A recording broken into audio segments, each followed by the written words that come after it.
Avec l'arrivée de la version Pro du Huawei Watch GT2, il se peut que certains clients potentiels se demandent s'ils devraient acheter la version Pro ou opter pour la Huawei Watch GT2e qui est moins chère. Dans cette vidéo, on va comparer les fiches techniques pour vous aider à choisir entre les deux.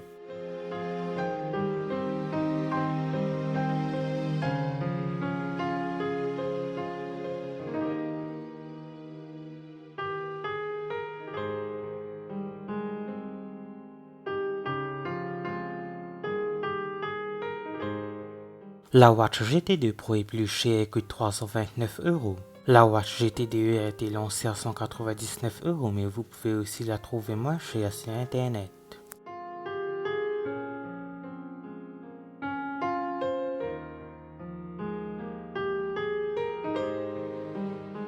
Le GT2 Pro a un beau look que vous pouvez associer à tous les styles. C'est une montre avec un boîtier en titane de 47 mm fait de céramique et un écran en verre saphir. La GT2e en comparaison dispose également d'un boîtier de 47 mm qui est fait d'acier inoxydable et associé à du plastique. Cela vous donne l'impression que ces deux montres devraient avoir l'air très similaires, et c'est le cas lorsque vous mettez de côté les choix de matériaux.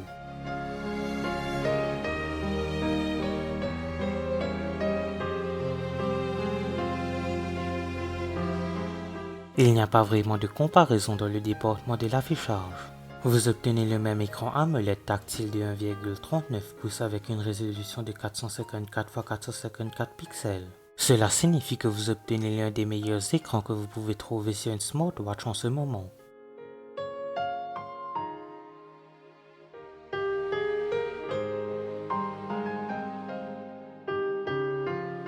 Sur les deux montres, vous obtiendrez le GPS intégré, un moniteur de fréquence cardiaque et des capteurs comme un accéléromètre, un gyroscope et des capteurs de pression atmosphérique.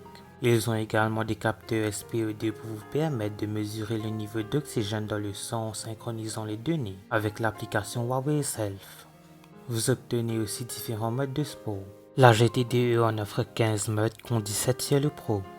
Ces deux modes supplémentaires sont pour le golf et le ski.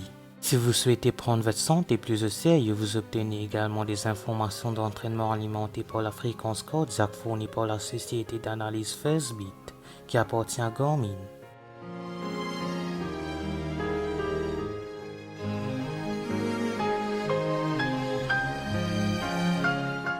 Les deux promettent les mêmes 14 jours d'autonomie selon l'utilisation. Les testeurs du site Wearable ont constaté qu'ils sont tous deux capables de tenir si vous êtes prêt à sacrifier des fonctionnalités telles que la fréquence cardiaque en continu et la surveillance du stress. L'écran ne semble pas épuiser l'énergie de manière inquiétante, tandis que l'utilisation du GPS ne mortelle pas la batterie non plus sur ces deux montres.